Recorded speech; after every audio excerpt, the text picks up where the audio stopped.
My wife died 20 years ago. Last month, I got a call from her number. She said, "Honey, I don't have much time." But she was buried with that phone. 20 years ago, I buried my wife, Claire Alden, under the big willow tree at Fairview Cemetery. It was her favorite spot when she was alive. She used to drag me there on Sunday afternoons, spread a blanket beneath those drooping branches, and read poetry I pretended to understand. She'd say the branches looked like they were hiding secrets from the sun. She wasn't wrong. Turns out, they were hiding something far stranger than metaphors. For 2 decades, I've shown up every Sunday with flowers she would have hated. Carnations, usually. Sometimes daisies. Never roses. Those were too obvious, she'd said once, too Hallmark card. But I could never remember which one she actually liked, so I rotated through the supermarket selection like a man playing floral roulette with a ghost. Rain, heat, ice storms, hangovers that made my skull feel like it was splitting open. It didn't matter. I went. I sat on that stone bench 10 feet from her grave, talked to her like she could hear me, and pretended the wind rustling through the willow branches was her rolling her eyes at my jokes. Claire was 33 when she died. 33 years, 4 months, and 11 days old. We'd been married for 9 years. We were supposed to have 50 more. It happened on a Thursday. We'd been arguing that morning about something so stupid I can't even remember what it was. Maybe who left the toothpaste cap off, or whose turn it was to take out the trash. One of those married people arguments that feel enormous in the moment and meaningless an hour later. She was making eggs. Scrambled, with too much pepper, the way she always made them. I was reading the newspaper, half listening, making the occasional grunt of acknowledgement. Then she gasped. Just once. A sharp intake of breath, like she'd been punched. I looked up. She was clutching the counter, her face pale, her eyes wide with something I'd never seen before. Pure, animal terror. "Sam," she whispered. "Something's wrong." And then she collapsed. The paramedics said it was a massive heart attack. Sudden cardiac arrest. No warning signs, no family history, no explanation that made sense for a healthy woman in her early 30s. Just a catastrophic failure of the organ that had loved me for nearly a decade. She was dead before she hit the hospital. They made me sign forms I didn't understand, papers that blurred together through tears I didn't know I was crying. Someone, a nurse, maybe, or a social worker, put a hand on my shoulder and said something about doing everything they could. I wanted to scream at them. "You didn't do anything. She's dead." But I didn't. I just nodded and signed and walked out into a world that had suddenly become unfamiliar. People say grief gets easier with time. That's a lie they tell you at funerals, standing over casseroles no one will eat, whispering platitudes that evaporate the moment you're alone. Grief doesn't get easier. You just learn to carry it better. It becomes part of your skeleton, a weight you forget you're holding until you try to stand up straight and realize you've been hunched over for years. I never remarried. Barely dated. I tried once, about 5 years after Claire died. A woman named Jennifer who worked at the library and had kind eyes and laughed at my jokes. But on our 3rd date, she ordered pineapple on pizza, and I realized I wasn't emotionally ready for that kind of betrayal again. Claire had been militant about pizza toppings. "Fruit does not belong on bread covered in cheese, Sam," she'd say, like it was a religious conviction. I'd laughed at her intensity then. Sitting across from Jennifer, I felt like I was committing an act of infidelity just by being there. I never called her again. And yes, I kept Claire's phone number in my contacts. Even paid the bill to keep her line active for years, long after flip phones became museum pieces and everyone switched to smartphones. I call it sometimes, late at night, just to hear her voicemail. "Hi, you've reached Claire. I'm probably ignoring you on purpose, so leave a message and I'll decide if you're worth calling back." Her voice, sarcastic and warm, was the only thing that still felt real. But around year 15, the phone company finally disconnected the line. Budget cuts, they said. Old infrastructure being phased out. I didn't argue. What was the point? Deleting her number from my phone felt like killing her all over again. So I didn't. I just left it there, a ghost in my contacts list, right between Carl, plumber, and Dave, dentist. Every Sunday, I'd sit at her grave and tell her about my week. The stupid things my coworkers said, the weird guy at the grocery store who always paid in exact change, the way the city kept threatening to cut down the willow tree because its roots were disrupting the cemetery's drainage system. I told her I'd fight them, that I'd chain myself to that tree if I had to. She would have laughed at that, called me dramatic, said I was weaponizing romantic gestures again. But she also would have loved it. The stone I chose for her grave was simple. Just her name, her dates, and the line she used to say whenever I apologized for something dumb. You're forgiven. Again, I used to trace the letters with my fingers, feeling the grooves in the granite, pretending I could feel her forgiving me one more time for all the ways I'd failed her. For not noticing she was sick. For not insisting she see a doctor. For letting our last conversation be an argument about toothpaste. For surviving when she didn't. It happened on a Tuesday. I remember because Tuesdays are my least favorite day of the week. Not quite Monday's dramatic tragedy. Not yet Wednesday's relieved halfway point. Just a nothing day, floating in the middle of a nothing week.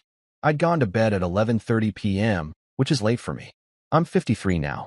My body punishes me for staying up past 10, like I'm committing a crime against my own circadian rhythm. I was dreaming about something forgettable, probably taxes or jury duty or some other bureaucratic nightmare, when my phone started buzzing. The sound was sharp in the dark, insistent.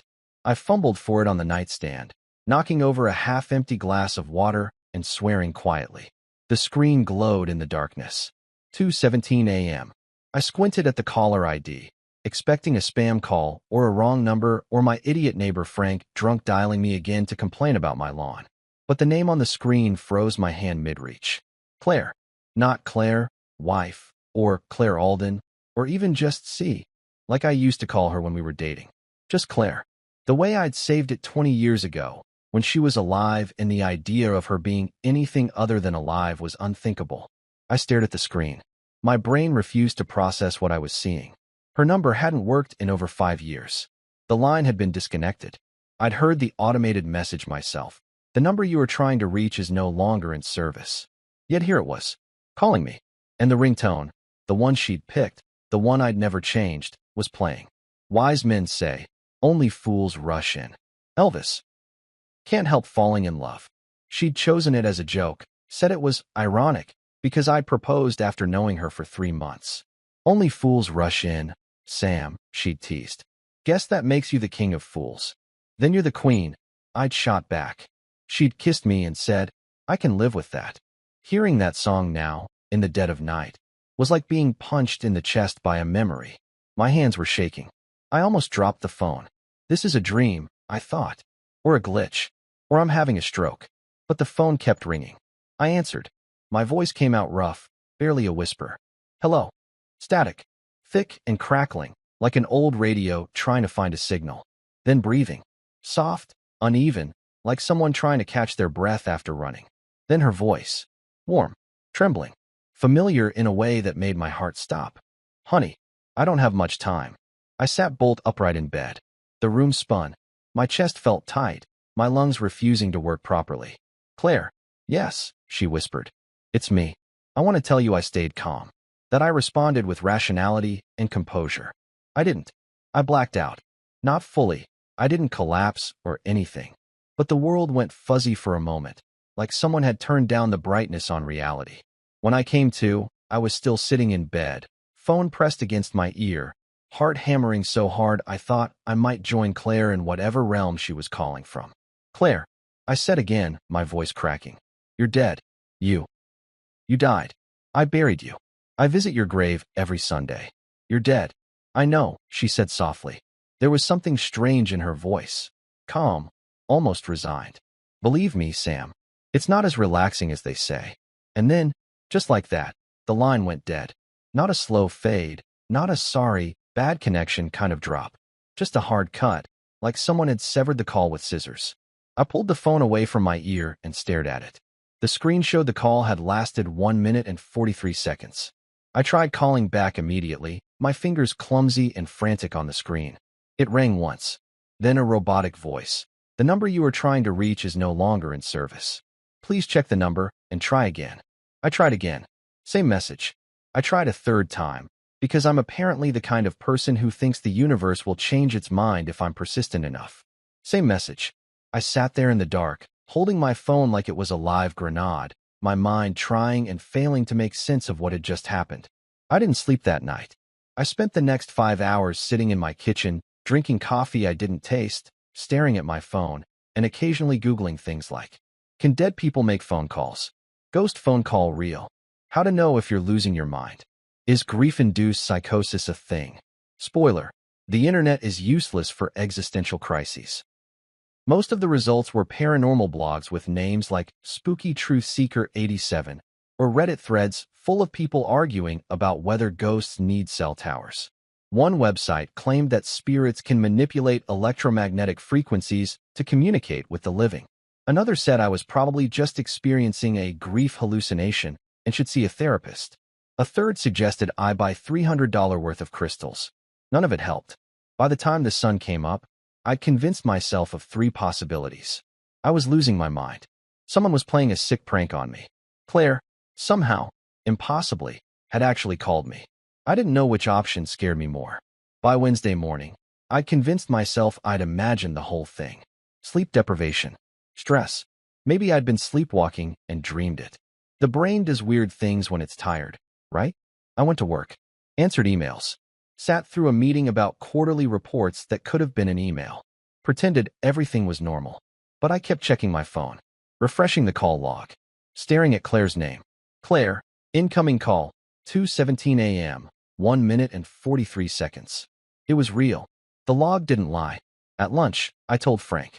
Frank's my neighbor, 67, retired cop, more opinions than working brain cells, and the kind of guy who thinks every problem can be solved with common sense and a firm handshake. We were sitting at the diner down the street, him working through a Reuben sandwich, me pushing fries around my plate. She called you, Frank said, squinting at me like I'd just confessed to joining a doomsday cult. From the grave? Yes, Frank. Unless the afterlife has bad cell reception, I'm pretty sure it was her. He chewed slowly, thinking, maybe it's a scam, identity theft or something. They're doing all kinds of crazy stuff these days. My cousin got a call last month from someone pretending to be the IRS. Wanted gift cards. Sure, I said flatly. Hello, sir. This is Heaven's customer support. Your deceased spouse would like to extend her warranty. Frank didn't laugh. I'm serious, Sam. People can spoof numbers now. Make it look like anyone's calling. Could be some sicko who looked up your wife's info online. I'd thought of that. Spent half the night thinking of that. But it didn't explain the voice. Not just the words, the tone.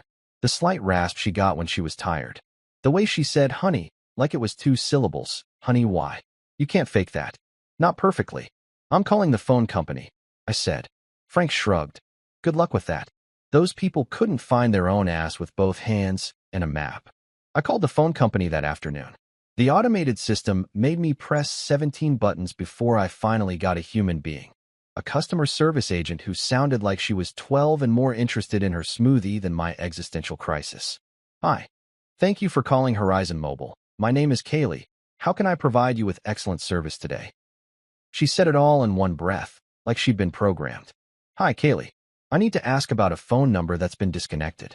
Okay, I can totally help with that. What's the number? I gave her Claire's number. There was a pause. Typing sounds. Then, okay, so that number's been inactive for, like, forever. Since 2020, actually. I know, I said. But I received a call from it last night. Another pause. Longer this time. That's weird, Kaylee said slowly. Are you sure it wasn't, like, a spoof? People can make calls look like they're coming from different numbers. That's what everyone keeps saying. But is it possible for someone to spoof a disconnected number? More typing. I mean, technically, yeah, if they have the right software. But it's super illegal. Can you check if there's been any activity on that line? Any outgoing calls? Hold on. I held. For 9 minutes. Listening to a loop of hold music that sounded like elevator jazz having an identity crisis. When Kaylee came back, she sounded confused. Okay, so this is really weird. According to our system, that number hasn't been active since 2020. No calls, no texts, no data, nothing. Then how did I get a call from it? I don't know, she admitted. But, like, our system doesn't lie. If it says there's no activity, there's no activity. So you're telling me I imagined it. I'm not saying that. I'm just saying maybe it was a glitch. Or, like, a really good spoof. I closed my eyes. Kaylee, if scammers are imitating dead wives now, I'm moving to Mars. She laughed nervously. Yeah, that would be, like, super messed up. I thanked her and hung up. No answers. No explanations. Just silence, and the faint, lingering sound of Claire's voice in my head saying, "I don't have much time." That night, I sat in my living room with a glass of whiskey I didn't remember pouring, staring at my phone. I'd taken a screenshot of the call log, printed it out, taped it to the wall like a detective in a crime drama. Claire, incoming call, 2:17 a.m., 1 minute and 43 seconds. Proof. Hard, digital proof that it had happened. But proof of what? That my dead wife had called me? That someone was tormenting me? That I was losing my grip on reality? I didn't know. All I knew was that somewhere, somehow, Claire's voice had traveled through time and distance and death to reach me. And she'd said she didn't have much time. Time for what? I finished the whiskey, poured another, and waited for the phone to ring again. 3 nights later, it happened again. I'd barely slept since Tuesday. Every time I closed my eyes, I heard her voice. "Honey, I don't have much time." By Friday night, I was a mess, exhausted, jittery, jumping at every sound. I'd started leaving my phone on the nightstand with the ringer turned all the way up, just in case. Frank thought I was losing it.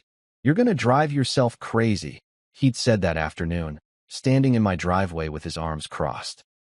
It was probably just a prank, Sam. Let it go. But I couldn't let it go. Because part of me, some desperate, irrational part, wanted it to be real. I wanted Claire to be out there, somewhere, trying to reach me. Even if it didn't make sense. Even if it was impossible. At 2:31 a.m., my phone buzzed. I was awake instantly, adrenaline spiking through my veins like I'd been shocked. The screen glowed in the dark. Claire. Same ringtone. Same name. Same impossible reality. I answered before the second ring. Claire. Static. Heavier this time. Thick and crackling like a bad connection over an old landline. Then her voice, faint, distant, like she was calling from the bottom of a well. "Sam. I'm here," I said, sitting up, gripping the phone so hard my knuckles turned white. "Claire, where are you? What's happening?" "It's dark where I am," she whispered. Her voice sounded strained, like she was struggling to speak. "I don't know how long I can talk." "Dark? What do you mean dark? Where are you calling from?" A pause. Then, barely audible. "The same place you left me." My blood went cold. "What?" "Claire, if you mean the cemetery, I'm gonna need you to be way more specific." A faint sound came through the line. Not static. Something else. Laughter. Soft, breathy, tinged with something that might have been sadness or exhaustion or both. "Still making jokes," she said quietly. "You haven't changed." "Claire, please. I need to understand what's happening. Are you okay? Is this real?" The line crackled, cutting in and out. Her voice came in fragments. "Find me, Sam." "Find you? Where?" "Something's wrong." "Wrong? What's wrong?" "Claire, talk to me." The phone. And then the line went dead. Just like before. A hard, sudden cut. I stared at the screen. The call log showed 6 minutes, 22 seconds. I tried calling back immediately. Voicemail. Disconnected number message. Same dead end. But this time, I took a screenshot. Then another. Then a third, because I wasn't taking any chances. I grabbed my laptop and uploaded the call log, the timestamps, everything. If this was a hallucination, it was the most meticulously documented hallucination in history. "Find me. Something's wrong. The same place you left me." What the hell did that mean? I'd left her at Fairview Cemetery, under the willow tree, in a casket 6 feet underground. Was she saying she was still there? Or was she somewhere else? I didn't go back to sleep. By 6 a.m., I was dressed and driving toward Fairview Cemetery, coffee in one hand, rational thought rapidly abandoning ship. The sun was just starting to rise, painting the sky in shades of bruised purple and pale gold. The cemetery gates were still locked. They didn't open until 8 a.m., but I parked on the street and walked along the fence line until I found a gap. I'm 53. Climbing fences is not in my skill set. But grief makes you stupid. I hoisted myself over, landed awkwardly, and nearly twisted my ankle. Limped through the rows of headstones until I reached the willow tree. Claire's grave looked exactly the same as it always did. Neat. Undisturbed. The flowers I'd brought last Sunday were starting to wilt. I knelt down in front of the headstone, my knees sinking into the damp grass, and pressed my hand against the cold granite. "Claire," I whispered. "If you're here, if you can hear me, please. I need a sign. Anything. The wind rustled through the willow branches. Nothing else. I sat there for 20 minutes, feeling like an idiot, waiting for something, anything, to happen. But the dead don't answer. At least, not the way you want them to. When I got home, my neighbor Lisa was waiting on my porch. Lisa is 46, works in HR, and watches way too many ghost hunting shows. She's the kind of person who brings sage to housewarming parties, just in case. She was holding a duffel bag and wearing an expression of intense determination. "Frank told me," she said. I groaned. "Of course he did. He said your dead wife called you. Twice." "Lisa, I really don't have the energy for." "I brought equipment," she said, unzipping the bag to reveal an array of gadgets that looked like they'd been stolen from a Ghostbusters prop department. EMF reader, digital recorder, full-spectrum camera. "If your wife's trying to contact you, we're going to document it." I stared at her. "You can't be serious." "Sam, if there's even a chance that Claire's trying to reach you from beyond, don't you want to know why?" I did. God help me, I did. "Fine," I said. "But if we end up on some ghost hunting YouTube channel, I'm suing you." That night, Lisa set up her equipment in my living room like she was preparing for a paranormal SWAT raid. She had the EMF reader on the coffee table, the digital recorder running, and her phone set to film everything. "If your wife's phone called you, that means energy is transferring from her realm to ours," she explained, adjusting the camera angle. "Spirits communicate through electromagnetic fields. That's just science." "That's not science," I muttered. "Or Verizon is haunted," she added. I almost laughed. Almost. We sat there for 2 hours, watching the EMF reader stay stubbornly silent, listening to the recorder pick up nothing but the hum of my refrigerator. At midnight, Lisa suggested we go to the cemetery. "If she's trying to reach you, she might be stronger at the source," she said. "The source?" "Her grave, Sam. Where her physical body is." I didn't want to go.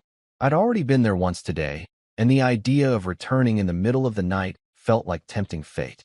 But Lisa was already grabbing her bag. "Come on," she said. "Worst case scenario, we look like idiots in a graveyard. Best case, we get answers." Fairview Cemetery at midnight was exactly as fun as you'd imagine. Dark, cold, smelling faintly of damp earth and regret. We stood under the willow tree, Lisa waving her EMF reader around like a metal detector, muttering about energy signatures. I felt ridiculous. And then my phone buzzed. Not a call this time. A text message. From Claire's number. My hands shook as I opened it. "Check the drawer." Lisa screamed. I screamed. Then she screamed again because I screamed louder. "What does that mean?" she whispered, gripping my arm. "What drawer?" I didn't answer. I was already running. We drove back to my house in record time, Lisa filming the whole way, muttering about documentation and evidence. I burst through the front door and went straight to the bedroom. The nightstand. The drawer I hadn't opened in years. The one where I'd shoved Claire's things after she died because I couldn't bear to look at them. I yanked it open. And there, sitting on top of a pile of old photographs and unopened sympathy cards, was Claire's phone. The same silver flip phone I'd buried with her 20 years ago. It was clean. No dirt. No decay. No signs of having spent 2 decades underground. Just sitting there, like it had never left. I dropped it instantly. Lisa picked it up with shaking hands. "Sam," she whispered. "This is impossible." I couldn't speak. Because she was right. It was impossible. And yet, the phone was here. I didn't sleep that night. Neither did Lisa. We sat in my kitchen until dawn, staring at Claire's phone like it was a live snake coiled on the table between us. "We should call the police," Lisa said for the 3rd time. "And tell them what?" I shot back. "That my dead wife's phone crawled out of her grave? They'll think I dug it up myself." "Did you?" "No." She held up her hands. I had to ask. The phone sat there, silent and accusatory. I'd checked it a dozen times. No battery, no charge, no logical reason it should exist outside of a casket 6 feet underground. And yet here it was. Lisa leaned forward, her voice dropping to a whisper. "What if it's cursed?" "It's not cursed. You don't know that. Claire wasn't a witch, Lisa. She was a middle school English teacher who cried during Pixar movies." "Okay, but what if she became something after she died? What if—" Stop. But even as I said it, part of me wondered, what if? At 7 a.m., I called the police anyway. Not because I thought they'd help, but because I needed someone official to tell me I wasn't losing my mind. Officer Derek Miller showed up 40 minutes later, looking exactly how you'd expect a small-town cop to look at 8 a.m., tired, skeptical, and mildly annoyed. He sat at my kitchen table, notepad out, pen clicking. "So," he said slowly, "you're telling me your deceased wife called you. Twice. From a phone that was buried with her. And now that phone is here, in your house." "Yes." He clicked his pen again. "And you didn't dig it up." "No." "And no one else has access to your house." "No." Click. Click. "Mr. Alden, do you know how many prank calls we get from teenagers pretending to be ghosts?" "I imagine a lot," I said flatly. "But do they usually crawl out of graves to return their phones first?" He didn't laugh. "Tough crowd." "Look," Miller said, closing his notepad. "I get that you're grieving. 20 years is a long time, but grief doesn't have an expiration date. Sometimes it comes back in weird ways. Have you considered talking to someone? A therapist, maybe?" "I'm not hallucinating," I said. "I didn't say you were. You're implying it." He stood up, clearly done with this conversation. "Mr. Alden, unless you have evidence of an actual crime, theft, trespassing, harassment, there's nothing I can do. If you get another call, document it and let us know." "I have documented it." "Good. Then we'll follow up if it happens again." He left. I sat there, staring at the phone, feeling more alone than I had in years. Lisa convinced me to call the phone company again. "Maybe they have records," she said. "Call logs, tower pings, something." I didn't think it would help, but I called anyway. This time, I got escalated to a supervisor named Gina. Gina sounded like she'd been dealing with idiots all day, and I was just the latest one. "Mr. Alden," she said with exaggerated patience. "I understand your concerns, but I'm looking at our system right now. The number you're asking about, ending in 4739, was deactivated on March 14th, 2020. There's been no activity since." "Then explain how I got 2 calls from it." "I can't explain that, sir. Can you check your tower records? See if there's been any signal." A pause. Typing sounds. "Sir, I'm showing 0 activity. No outgoing calls, no incoming calls, no texts. That line is dead. So is my wife, and yet here we are." Another pause. Longer this time. "Mr. Alden," Gina said slowly, "if this is some kind of joke." "It's not a joke. I have call logs, timestamps, a recording." "A recording?" I hesitated. I didn't actually have a recording, but I had Lisa's equipment. "Yes," I lied. "I recorded the calls." "Then I'd suggest you share that with local authorities, because on our end, that number has been inactive for 5 years. It's not physically possible for it to make calls. And yet it did." She sighed. "Sir, our system doesn't lie. If it says there's no activity, there's no activity. Now, if you'll excuse me." "Wait," I said quickly. "Is there any way someone could reactivate the line? Remotely? Not without access to our systems. And even then, it would show up in our records." "So you're saying this is impossible?" "I'm saying I don't have an explanation for you. Honestly, if my ex called me from the grave, I'd just block him." The line went dead before I could respond. "Thanks, Gina. Real comforting." Lisa went home around noon, promising to come back if anything else happened. I spent the rest of the day pacing my house, staring at Claire's phone, waiting for it to do something. It didn't, but I couldn't shake the feeling that it was watching me, which was insane. Phones don't watch people, but this one felt different. It sat on my kitchen table, silent and still, and every time I walked past it, I swore I could feel it, some strange, humming energy, like it was holding its breath. That night, I did something stupid. I tried to open it. Claire's phone was one of those old flip models from the mid-2000s. Silver plastic, tiny screen, physical buttons. The kind of phone you'd find in a drawer at your parents' house next to expired coupons and a Blockbuster membership card. I pried it open carefully, half expecting it to explode or summon a demon. It didn't. The screen was black. No power. No battery indicator. Nothing. I found an old charger in my junk drawer. Miraculously, it fit, and plugged the phone in. For 10 minutes, nothing happened. Then the screen flickered. Just once. A brief flash of light. So quick I almost missed it. I leaned closer. The screen glowed faintly, showing a single icon, one new message. My heart stopped. I clicked the button to open it. The message was from unknown number. It said, "Sam, I'm running out of time. Please." And below it, a second line. "Meet me at 1149 Henson Road." I stared at the screen, my pulse roaring in my ears. 1149 Henson Road. I didn't recognize the address, but Claire apparently did. I Googled the address immediately. 1149 Henson Road, Millbrook, Virginia. A small town 2 hours south of where I lived. Population 1,200. The kind of place where everyone knows everyone and strangers stick out like sore thumbs. I pulled up Google Maps. Street view showed an old motel, single story, faded paint, a flickering neon sign that read Henson Inn. I zoomed in. The parking lot was half empty. Weeds grew through cracks in the asphalt. It looked like the kind of place where people went to disappear. Why would Claire send me here? I tried calling her number again. Disconnected. Tried texting. No response. I sat there for an hour, staring at the address, trying to decide if I was brave or stupid enough to actually go. Then my phone buzzed. Another text from Claire's phone. Please, Sam. Room 7. That decided it. I called Lisa. I'm going to Millbrook, I said. What? What? Because Claire told me to. A pause. Sam, that's insane. I know. What if it's a trap? Then I'll die confused. Another pause. Then, I'm coming with you. Lisa, you don't have to. If you're going to get haunted, I'm getting content. I'll be there in 20. She hung up before I could argue. We left at 9 p.m., Lisa's car packed with enough ghost hunting equipment to film a low-budget paranormal reality show. She was filming everything. Me, the road, her own running commentary. Okay, so for anyone watching this later, she said into her phone camera, we are currently driving to a creepy motel in the middle of nowhere because Sam's dead wife sent him the address. If we die, please make sure this footage goes viral. We're not dying, I muttered. You don't know that. I didn't. The drive felt endless. 2 hours of dark highways, empty roads, and Lisa's increasingly nervous chatter. What if it's not really Claire? She said at one point.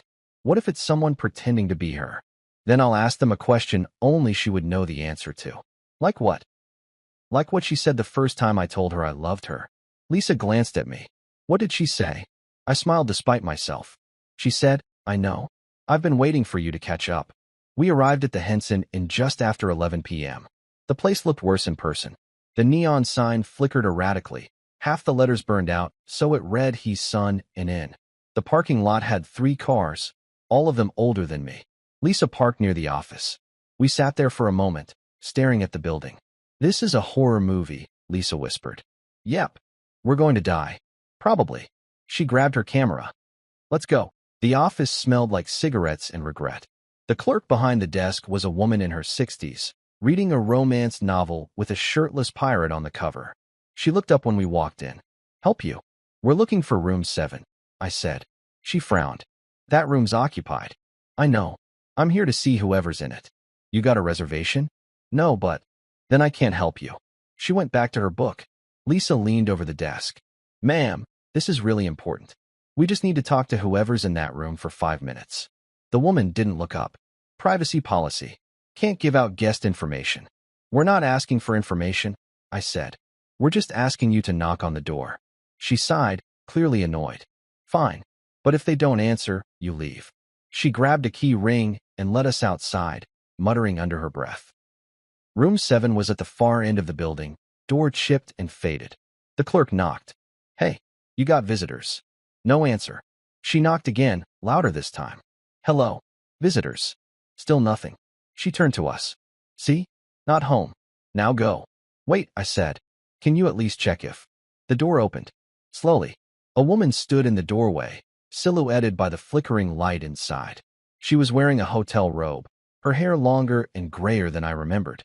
But her face. Her face. I stopped breathing. Because it was Claire's face. Older. Worn. But unmistakably hers. Sam, she whispered. And then my knees gave out. I want to tell you that I handled the moment with grace. That I stood there, calm and collected, and asked rational questions. I didn't. I collapsed against the doorframe like a man who'd just run a marathon in dress shoes, my legs refusing to support my weight, my brain short-circuiting in real time. Lisa caught me by the arm. Sam, breathe, okay? Just breathe. I couldn't. Because standing in front of me, backlit by the flickering fluorescent light of a roadside motel room, was my wife. My dead wife, who was supposed to be bones and dust beneath a willow tree. Claire, I whispered.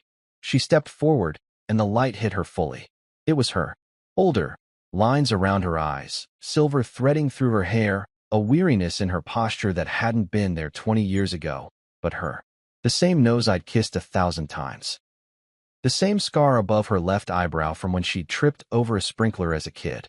Her eyes, those same green-gold eyes that used to laugh at my terrible jokes, were wet with tears. "It's me," she said softly. "Sam, it's really me." I heard the words, understood them, but my brain refused to process them.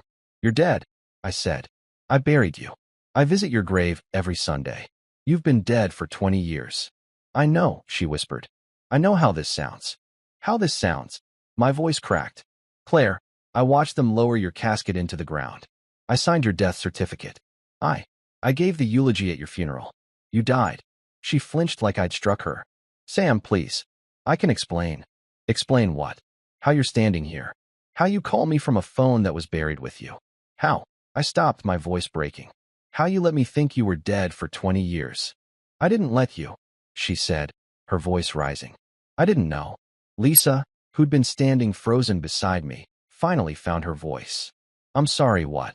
Claire looked at her, then back at me. Can we please go inside? I'll explain everything. I promise." I didn't move. Part of me wanted to run, to get back in the car and drive until none of this was real anymore. But a bigger part, the part that had spent 20 years talking to a headstone, needed to know. "Okay," I said. "Explain." The motel room was exactly what you'd expect from a place charging $47 a night. Faded wallpaper, stained carpet, a bed that looked like it had witnessed at least 3 divorces. Claire sat on the edge of the bed, her hands folded in her lap. Lisa and I sat in the 2 chairs by the window, both of us staring at her like she was a ghost made flesh. Which, I suppose, she was. Claire took a shaky breath. "I don't know where to start. How about the part where you're alive?" I said. She nodded. "The night I collapsed, the night of the heart attack, I don't remember most of it. I remember the kitchen. I remember feeling like my chest was being crushed. I remember falling." She paused, her hands trembling. "The next thing I remember is waking up in a hospital. But I didn't know where I was. I didn't know who I was." "Amnesia," Lisa breathed. Claire nodded. "Total retrograde amnesia. I couldn't remember my name, my life, anything before that moment. The hospital said I'd been in a coma for months. When I finally woke up, they told me I'd been in a car accident." "A car accident," I said. "But you had a heart attack. In our kitchen." "I know that now," Claire said. "But back then, I didn't. I believed what they told me. They said I'd been found on the side of the road. No ID, no wallet, no way to identify me. So they gave me a name, Jane Doe 214, and assigned me a social worker." I felt like the room was spinning. "They told me I'd been unconscious for 8 months," Claire continued. "That my injuries were severe. That it was a miracle I survived."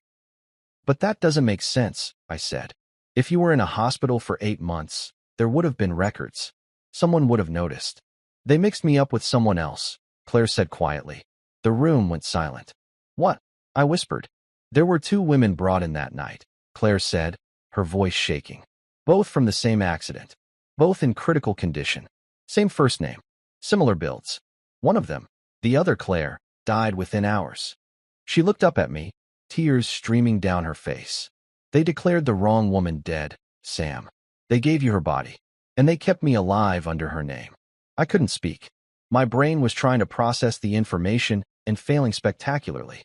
"That's impossible," Lisa said. "Hospitals don't just, they have procedures, checks, identification." "They do now," Claire said. "But 20 years ago? Small-town hospital, overwhelmed staff, 2 unconscious women with no ID? They made a mistake." "A mistake?" I stood up, my voice rising. "They declared you dead. They let me bury someone else. They let me grieve for 20 years because of a mistake." "I didn't know," Claire said, standing to face me. "I woke up with no memory, no identity, no past. They told me I was someone else, and I believed them. It wasn't until 6 months ago that I started remembering." "Remembering what?" "Pieces," she said. "Flashes. Your face. Our kitchen. The willow tree. I didn't know if they were real or just dreams. So I found an old phone number. One that kept coming back to me. And I called it. My phone number. The one I'd kept active for 15 years. The one I'd finally let go 5 years ago.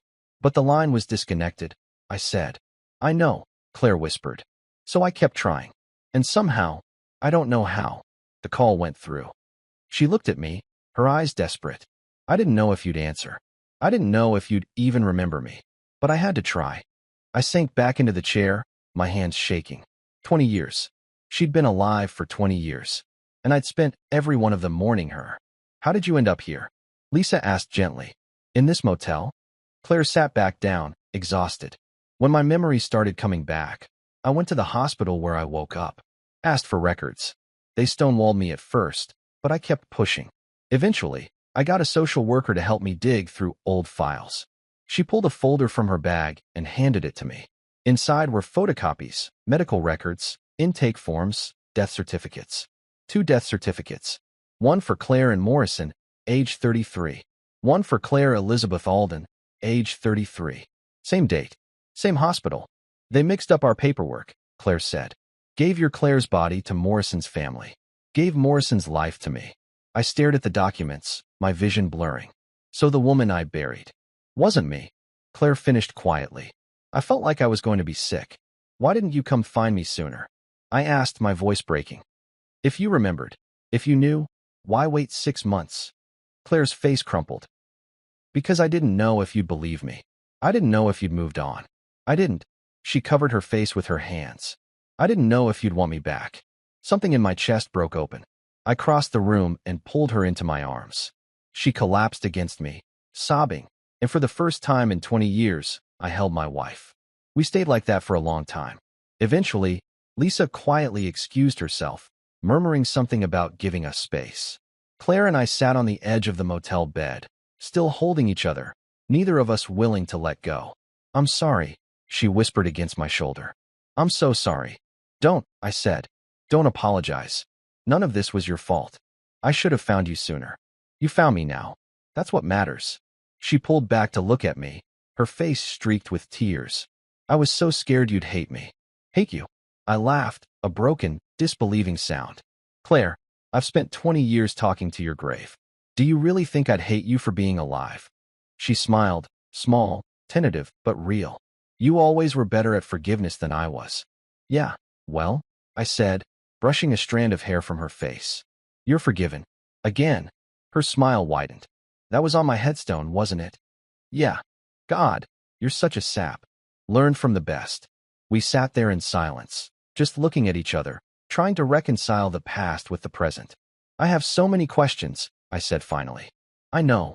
Like, how did you survive on your own? Where did you live? What did you do for 20 years? Claire sighed. It's a long story. We've got time. She took my hand. The hospital placed me in a halfway house for people with amnesia and traumatic brain injuries. I stayed there for a year while I relearned everything. How to walk properly. How to write. Basic life skills. I felt a pang of guilt. You were alone. I was, she admitted. But the staff was kind. They helped me get a job, data entry, nothing glamorous. I rented a small apartment. Built a quiet life. It wasn't much, but it was mine. And you really didn't remember me? Not until recently. She squeezed my hand. I'd get these flashes, images, feelings. A man's voice. A kitchen. The smell of coffee. But I didn't know what they meant. The doctors said it was normal. That some memories might never come back. But they did. 6 months ago, I was going through some old boxes and found a photograph. I don't know where it came from. Maybe one of the social workers gave it to me, thinking it was mine. But it was our wedding photo.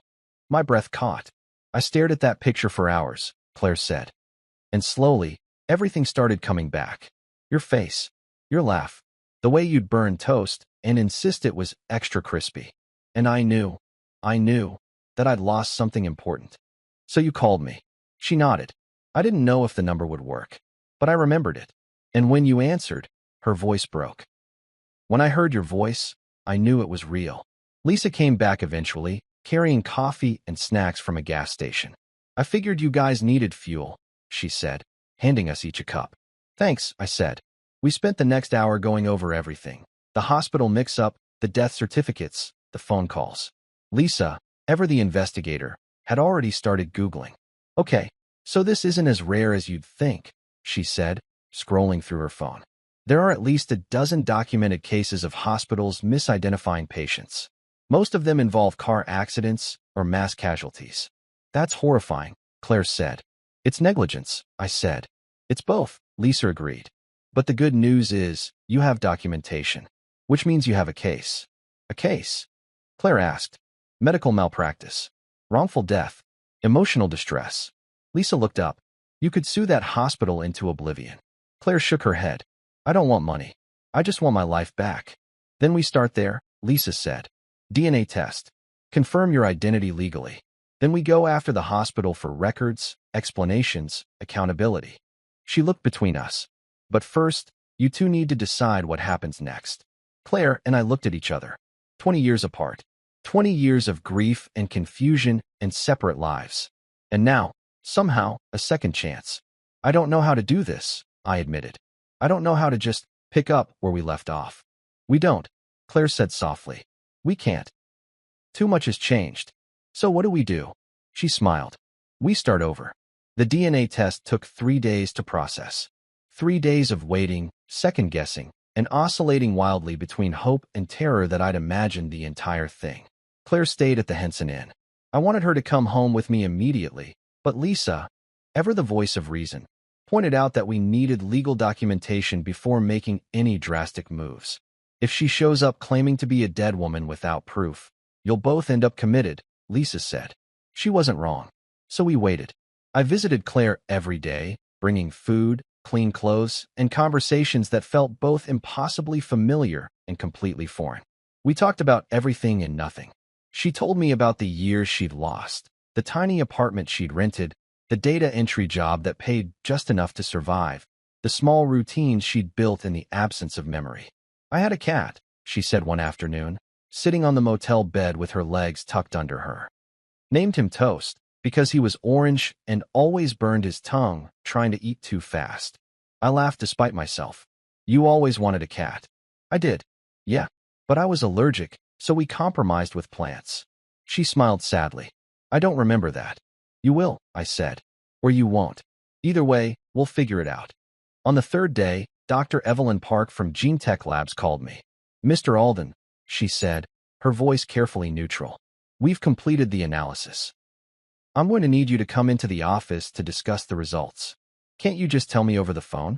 A pause. I'd prefer to do this in person. My stomach dropped. It's her, isn't it? It's really her. Another pause. Longer this time. Mr. Alden, please come to the office. I'll explain everything. She hung up before I could argue. Lisa drove us to the GeneTech office. Claire sat in the back seat, quiet and pale, her hands folded in her lap. Nobody spoke. We were ushered into Dr. Park's office, a sterile space with diplomas on the walls and a desk so clean it looked like it had never been used. Dr. Park was a woman in her 50s, gray-haired and sharp-eyed, the kind of person who radiated competence. She gestured for us to sit. Mr. Alden, Mrs. Alden, she said, looking between us. I'll get straight to the point. We ran a comprehensive DNA analysis comparing the sample you provided to the genetic markers on file from your wife's medical records. My heart was pounding so hard I thought it might crack a rib. And I managed. Dr. Park slid a folder across the desk. It's a match. 99.7% probability. The woman sitting in front of me is genetically identical to Claire Elizabeth Alden. The room tilted. Lisa gasped. Claire let out a sound somewhere between a laugh and a sob. You're sure? I asked. Absolutely, Dr. Park said. There's no margin for error here. This is your wife. I looked at Claire. She was crying. Silent, shaking tears that streamed down her face. I reached for her hand. She gripped it like a lifeline. How is this possible? I asked Dr. Park. How does a hospital declare someone dead and send the wrong body to a funeral home? Dr. Park's expression darkened. It happens more often than you'd think, especially in cases involving multiple casualties and inadequate identification protocols. 20 years ago, many hospitals didn't have the digital systems we have now. Misidentification, while rare, was not unheard of. So what happens now? Lisa asked. Now, Dr. Park said, you take this documentation to the hospital that made the error. You demand an explanation, an apology, and accountability. And you might want to consider legal representation. She handed us a second folder. These are copies of all the test results, signed and notarized. You'll need them for any legal proceedings. Thank you, I said, my voice hoarse. Dr. Park nodded. Mr. Alden, Mrs. Alden, I don't know what you've been through, but I can tell you this. DNA doesn't lie. Whatever happened, whoever made the mistake, it doesn't change the fact that you're both here now. She stood, signaling the end of the meeting. Good luck, she said quietly. We sat in the car for 20 minutes, none of us speaking. Finally, Claire broke the silence. I'm real, she whispered. I'm actually real. You're real, I echoed. Lisa, sitting in the driver's seat, turned to look at us. So what do we do now? Sue the hospital? Go to the press? Burn the place down? All of the above, I muttered. Claire shook her head. I don't want revenge. I just want answers. Answers? I said. Claire, they stole 20 years from us. They let me bury a stranger. They let you live under someone else's name. You deserve more than answers. Maybe, she said. But I'm tired, Sam. I'm so tired. I just want to go home. I looked at her. This woman who'd been dead for 2 decades, who'd survived coma and amnesia and bureaucratic incompetence, who'd somehow found her way back to me. Okay, I said. Let's go home. But first, we had to go to the hospital. Riverside General was a 3-hour drive from where we were. It was the hospital where Claire had been taken that night, the place where everything had gone wrong. Lisa insisted on coming with us. You're going to need a witness, she said, and someone to film this, because if they try to cover it up, I want proof. We arrived at 2 p.m. on a Thursday, 20 years and 7 months after the night Claire collapsed. The hospital looked different than I remembered. Bigger, newer. They'd added a whole wing since I'd last been there. I felt sick walking through those doors. Claire's hand tightened around mine. I don't know if I can do this. You can, I said. We can. We asked for the hospital administrator. The receptionist, a tired-looking woman named Diane, directed us to the 3rd floor. The administrator's office was spacious and impersonal. The nameplate on the desk read Margaret Chun, Director of Patient Services. Margaret Chun was a woman in her 40s, polished and professional, with the kind of smile that didn't reach her eyes. How can I help you? She asked. I slid the DNA test results across her desk. 20 years ago, your hospital declared my wife dead. You sent her body, not her body, someone else's body, to a funeral home. I buried that woman. I grieved for her for 2 decades. I gestured to Claire. And this is my wife, who's been alive the entire time. Margaret's smile faltered. She picked up the folder, her expression shifting from polite interest to alarm as she read. Mr. Alden, she said slowly, I'm going to need to consult with our legal team before I... No, I said. You're going to pull the records from March 2005. You're going to find out how this happened, and you're going to explain it to us. Right now. Her jaw tightened. Mr. Alden, I understand you're upset, but... Upset? I stood up, my voice rising. You people let me bury the wrong woman. Do you have any idea what that means? Do you have any idea what you took from us? Sam, Claire said quietly, putting a hand on my arm. I sat back down, shaking. Margaret looked between us, her composure cracking. I'll need to pull the files. This will take time. Then take it, I said. We'll wait. 2 hours later, Margaret Chun returned with a thick file and a hospital lawyer named Patrick something or other. Patrick had the demeanor of a man who wished he were anywhere else. Mr. and Mrs. Alden, he said, sitting down across from us. I've reviewed the records from March 2005. What I'm about to tell you is deeply troubling, and I want to assure you that the hospital takes full responsibility for what occurred. Go on, I said. He opened the file. On the night of March 12, 2005, 2 women were brought into the emergency department following a multi-vehicle collision on Route 29. Both women were unconscious, critically injured, and unidentified. He slid a photocopy across the desk. One woman, identified later as Claire Morrison, died within 3 hours. The other woman, your wife, Mrs. Claire Alden, survived, but remained in a coma for 8 months. So how did you mix them up? Lisa asked. Patrick's expression darkened. The initial intake forms were incomplete. Both women had similar physical descriptions. Both were listed as Jane Doe, pending identification. When Mrs. Morrison died, her body was tagged with Mrs. Alden's preliminary information due to a clerical error. A clerical error, I repeated flatly. Yes, a clerical error that cost us 20 years. Patrick nodded. The mistake was compounded when Mrs. Alden woke from her coma with retrograde amnesia. Without memory or ID, she was assigned a new identity through social services. He looked at Claire. Mrs. Alden, I cannot express how deeply sorry we are for the suffering this has caused you. Sorry, Claire said quietly. You're sorry. Yes. She stood up, her voice shaking. You stole my life. You stole our life. And you think sorry fixes that? Patrick didn't answer. Margaret stepped forward. Mrs. Alden, the hospital is prepared to offer a formal apology and financial compensation. I don't want your money, Claire said. I want the 20 years you took from me. Silence. And since you can't give me that, Claire continued, her voice steady now, I want every person responsible for this held accountable. I want protocols changed. I want assurances that this never happens to anyone else. She looked at me, and I want to go home.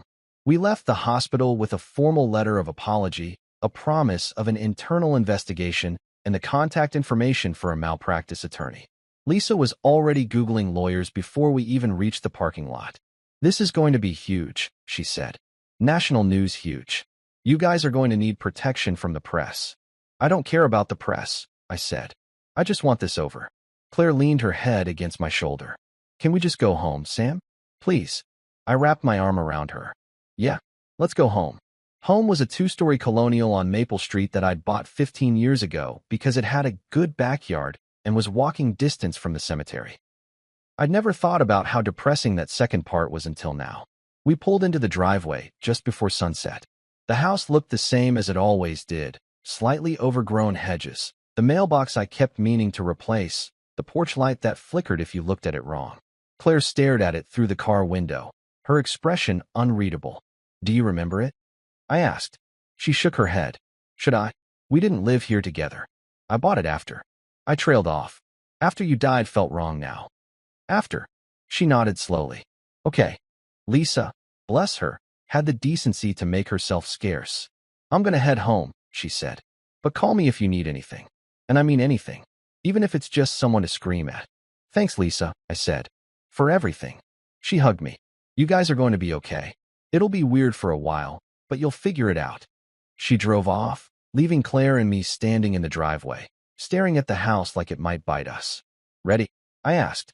Claire took a deep breath. No, but let's do it anyway.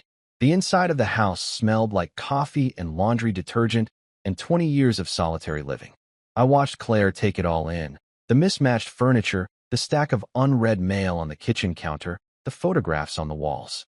She stopped in front of one. Our wedding photo. The one I'd framed and hung in the hallway because I couldn't bear to put it away. We looked so young, she whispered. We were young, I said. 24 and stupid, and convinced we'd live forever. She touched the glass gently. Do you ever wonder what our lives would have looked like? If none of this had happened. Every day. She turned to look at me. Do you think we would have stayed happy? I don't know, I admitted. Maybe. Probably. You were the best thing that ever happened to me, Claire. I can't imagine a version of my life where you weren't. Her eyes filled with tears. Even after everything. Especially after everything. I showed her the rest of the house. The kitchen where I burned toast every morning. The living room where I fell asleep watching late-night TV. The guest bedroom that had become a storage space for things I didn't know what to do with. And finally, our bedroom. Or what used to be our bedroom, before it became just my bedroom. Claire stood in the doorway, looking at the bed, the dresser, the closet that still held some of her old clothes because I'd never had the heart to throw them away. Is this weird? She asked. Extremely. Should I sleep in the guest room? I hesitated. Part of me wanted to say yes, to take this slow, to give us both time to adjust. But the other part, the part that had spent 20 years sleeping alone, couldn't stand the thought of her being in another room. Stay here, I said. Please. She looked at me for a long moment, then nodded. That night, we lay in bed together for the first time in 2 decades. Neither of us slept. We just lay there in the dark, side by side, not quite touching. This is weird, Claire said finally. Yeah. I feel like I should know you better than I do. You will. Or you won't. Either way, we'll figure it out. She turned onto her side to face me. Why do you keep saying that? Saying what? We'll figure it out. Like it's simple. I turned to face her. Because the alternative is falling apart. And I've done that already. I'm not doing it again. She reached out, her fingers brushing against mine. We lay like that for hours, hands touching, eyes open, trying to remember how to be together. The next morning, I called my lawyer. His name was Gordon Sheffield. And he was exactly the kind of attorney you'd want in your corner for something like this. Ruthless, efficient, and morally flexible enough to enjoy destroying institutions that deserved it. Let me get this straight, Gordon said when I finished explaining. The hospital declared your wife dead, sent you the wrong body, kept her alive under a false identity, and nobody noticed for 20 years. That's correct. And you have DNA evidence. Yes. And hospital records confirming the mix-up. Yes. A pause. Then, Sam, this is the easiest case I've ever taken. We're going to bury them. I don't want to bury them. I want them held accountable. Same thing, Gordon said cheerfully. I'll draft a lawsuit by end of day. Medical malpractice, wrongful death, emotional distress, loss of consortium.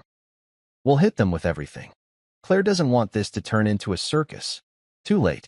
Once this goes public, it's going to be a three-ring show. But don't worry, I'll handle the press. Thanks, Gordon. Thank you, Sam. Cases like this are why I went to law school. Gordon wasn't kidding about the press. By the end of the week, the story had leaked. I don't know how. Maybe someone at the hospital, maybe a paralegal, maybe just the universe deciding we hadn't suffered enough. But suddenly, we were everywhere. Dead woman returns after 20 years. Hospital error leads to mistaken death. Wife buried alive, kind of. The headlines ranged from sensational to outright insulting. Lisa had warned us this would happen. Once this gets out, you're going to lose control of the narrative, she'd said. Just remember, you don't owe anyone your story. She was right. The reporters showed up on day 3. Vans parked outside our house. Journalists knocking on the door, shoving microphones in our faces every time we tried to leave. Mr. Alden, how does it feel to have your wife back from the dead? Mrs. Alden, do you remember anything from your time in the coma? Are you planning to sue the hospital? I wanted to scream at all of them. To tell them this wasn't entertainment, wasn't a feel-good story for the evening news. This was our life. Claire handled it better than I did. No comment, she'd say calmly, walking past them with her head held high. I just glared and muttered creative insults under my breath. The worst part wasn't the press. It was telling people. I'd spent 20 years as the widower. The guy who lost his wife too young and never moved on. Now I had to explain that she'd been alive the whole time. I started with Frank. He stared at me like I'd grown a second head. Your wife, he said slowly. The one who died 20 years ago. Yes. Is alive. Yes. And has been alive this whole time. Yes. He blinked. Bullshit. It's not bullshit. I have DNA tests. Hospital records. She's real, Frank. He leaned back in his chair, processing. So who the hell did you bury? A woman named Claire Morrison. She was in the same accident. The hospital mixed them up. Frank let out a low whistle. That's beyond fucked up, Sam. I know. And you're sure it's really her? Not some con artist. I'm sure. He nodded slowly. Then I'm happy for you, man. I mean, Jesus, what are the odds? Low, I said. Very, very low. Next were my parents. That conversation went about as well as you'd expect. Samuel, my mother said, her voice tight. This is a prank, isn't it? One of those hidden camera shows. It's not a prank, Mom. Then how? Hospital error. They declared the wrong woman dead. Silence. Then my father's voice. Are you telling me we've been mourning the wrong person for 20 years? Yes. More silence. We need to meet her, my mother said finally. Your wife? Claire. We need to see her. She's different than you remember. I don't care. If she's alive, we need to see her. They came over the next day. My mother cried the moment she saw Claire. Just walked straight up to her and pulled her into a hug, sobbing. I'm so sorry, my mother kept saying. I'm so sorry we buried the wrong person. I'm so sorry you were alone. Claire hugged her back, her own eyes wet. It's okay. It's not your fault. My father stood back, looking like he'd been hit by a truck. You look so much older, he said quietly. Claire laughed, a broken sound. 20 years will do that. He nodded. I suppose it will. We sat in the living room, the four of us, and answered their questions as best we could. Yes, she'd really been in a coma. Yes, she'd had amnesia. No, she didn't remember them yet. But you might? My mother asked hopefully. Maybe, Claire said. The doctors said memories can come back over time. But there's no guarantee. My mother took her hand. Then we'll just have to make new ones. 2 weeks after Claire came home, we went back to Fairview Cemetery. It was the first time she'd seen her own grave. We stood under the willow tree, looking down at the headstone. Claire Elizabeth Alden, 1972 to 2005. You're forgiven. Again. That's a good line, Claire said quietly. You used to say it all the time. Did I? Yeah. Usually after I did something dumb. She smiled faintly. Sounds like me. We stood there for a while, not saying anything. Finally, Claire spoke. We should remove it. The headstone? Yeah. It feels wrong. Having my name on a grave when I'm standing right here. What about Claire Morrison? I asked. The woman who's actually buried here? Claire was quiet for a moment. We should get her a proper headstone. With her real name. She deserves that. I nodded. I'll take care of it. We hired a company to remove Claire's headstone and replace it with a new one. It took 3 weeks to get the permits, order the stone, and arrange the installation. When it was finally done, we went back to see it. The new headstone was simple, elegant. Claire and Morrison, 1972 to 2005. Rest in peace. It's good, Claire said. She would have liked it. You don't know that. I do, actually. She looked at me. I found her family. Reached out to them. I stared at her. You what? I had to, Sam. They deserve to know what happened. And they're angry, devastated, but also relieved. They've spent 20 years thinking she was in an unmarked grave somewhere. At least now they know where she is. She paused. They're coming to visit next month. To see the grave. I didn't know what to say. You did a good thing, I managed finally. She shrugged. It's the least I could do. As we were leaving the cemetery, I noticed something. Someone had left flowers on Morrison's grave. Fresh ones. Roses. Who do you think left those? I asked. Claire smiled. Does it matter? I supposed it didn't. We walked back to the car, leaving 2 graves behind. One for a woman who'd been mourned by the wrong family, and one empty plot beneath a willow tree. The lawsuit was filed on a Monday. Gordon called to tell me that Riverside General had responded within hours, offering a settlement. 7 figures, he said, plus a formal apology, policy changes, and a promise to review their patient identification protocols. That's it, I said. 7 figures and a promise. It's a good offer, Sam. It's not enough. Gordon sighed. I know, but litigation could take years. And it'll be hell for both of you. Depositions, testimonies, media scrutiny. I don't care. Does Claire? I paused. I'll talk to her. Claire was in the kitchen when I found her, making tea in the way she'd apparently learned during her years alone. Precise, methodical, completely different from how she used to do it. They offered a settlement, I said. She didn't look up. How much? I told her. She was quiet for a long moment. Then, what do you think we should do? I think we should fight. Make them admit what they did. And drag this out for years. If that's what it takes. She set down her mug and looked at me. Sam, I'm tired. I've been tired for 20 years. I don't want to spend the rest of my life reliving the worst thing that ever happened to us. So we just let them off the hook? We take the money, she said. We use it to build a new life. And we move on. I wanted to argue. To tell her that justice mattered, that accountability mattered. But when I looked at her, really looked at her, I saw the exhaustion in her eyes. She'd already fought so hard just to survive. Okay, I said. We'll take the settlement. She reached for my hand. Thank you. The settlement was finalized 6 weeks later. We signed the papers in Gordon's office, surrounded by lawyers and legal jargon and the strange, hollow feeling of putting a price on lost time. When it was done, Gordon shook our hands. Congratulations, he said. You're now very wealthy people. I didn't feel wealthy. I felt exhausted. But Claire was right. The money helped. We paid off the house, set up savings accounts, donated a chunk to organizations that help people with amnesia and traumatic brain injuries. And then we did something I hadn't done in 20 years.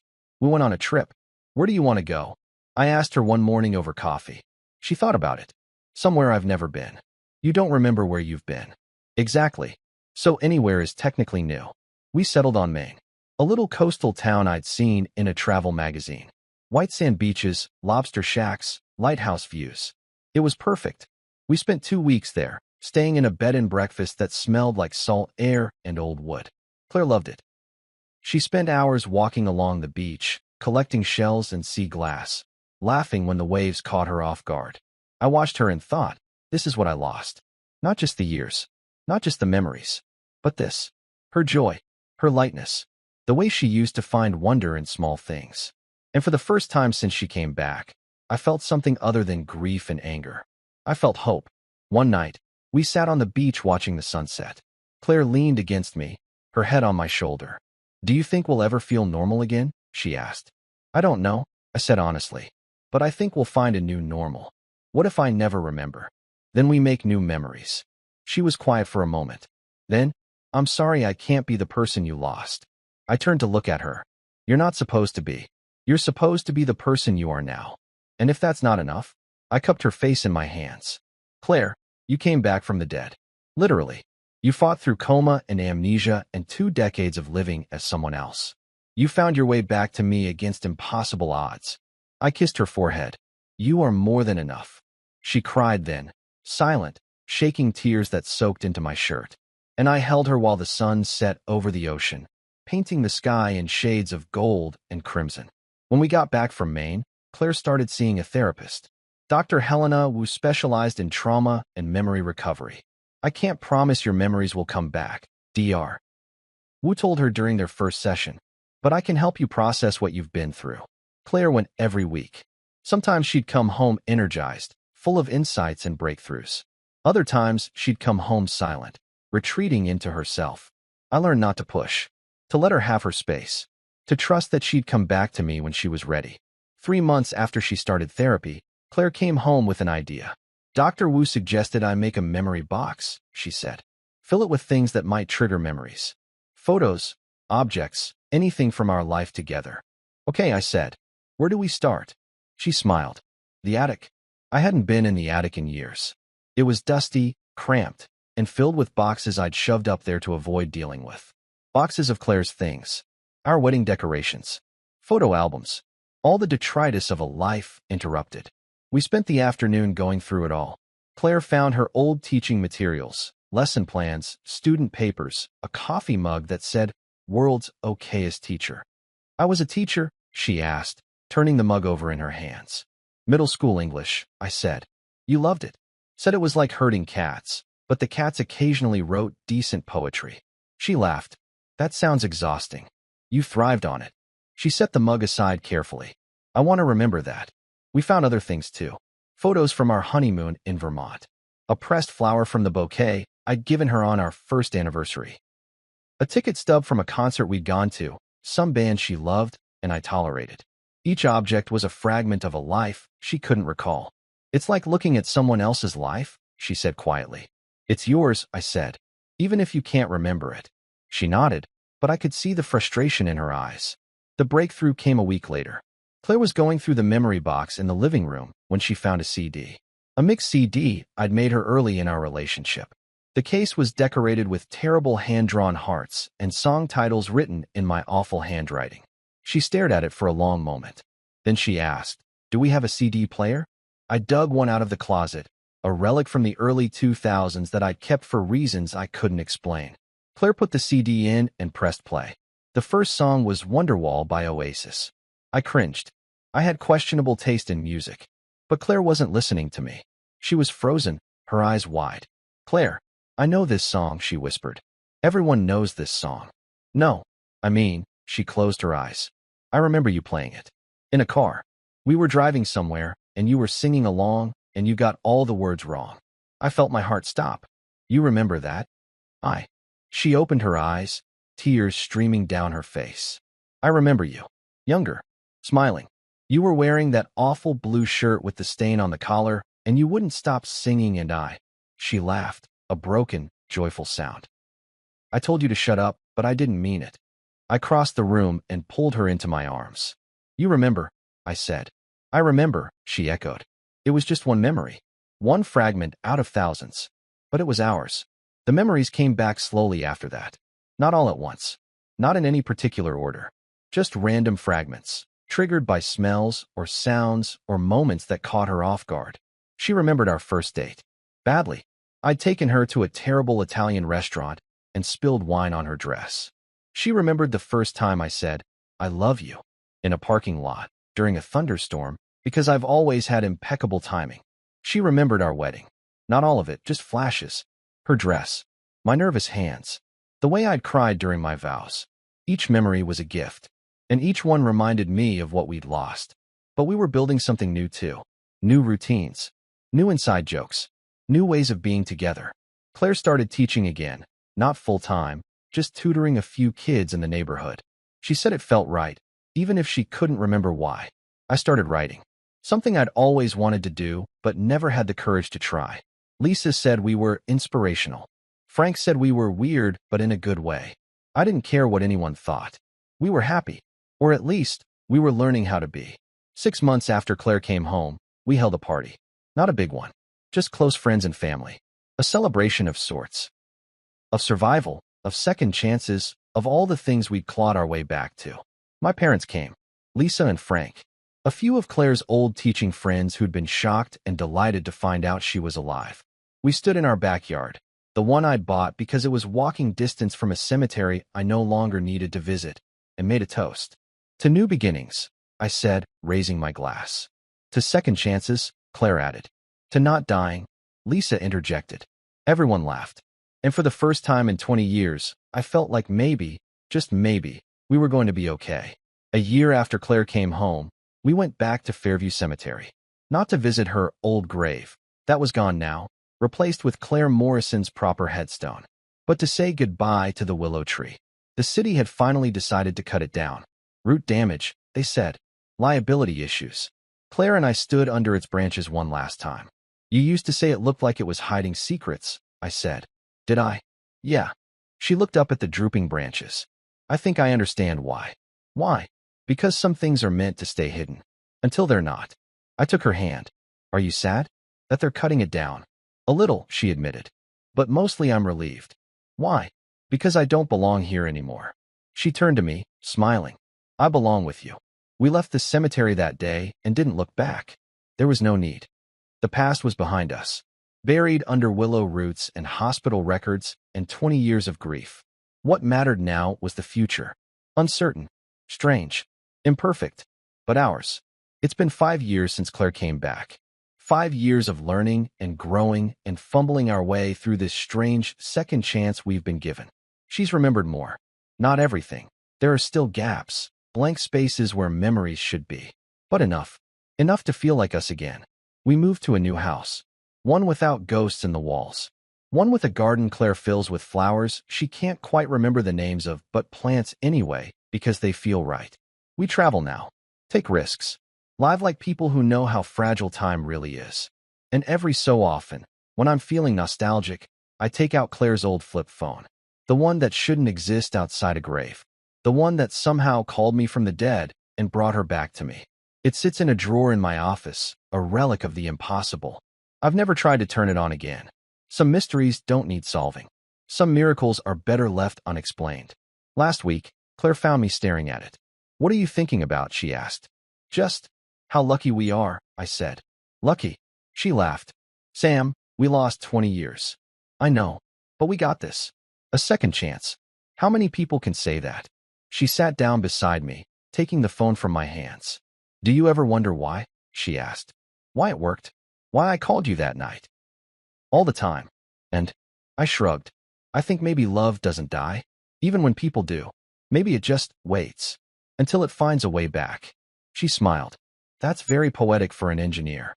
I'm a writer now, remember? Right. My mistake. She set the phone down and kissed me. Thank you, she said. For what? For not giving up. For keeping my number all those years. For answering when I called. I pulled her close. I'll always answer, Claire. No matter how impossible the call. And that's the truth of it. I buried my wife 20 years ago. She called me from her grave and said she didn't have much time. She was right, but wrong. Because what we've learned, Claire and I, is that time is never what we think it is. It stretches, bends, breaks. But sometimes, if you're improbably lucky, it gives you back what you thought was lost forever. And you hold on tight. Because you never know when the phone will ring again.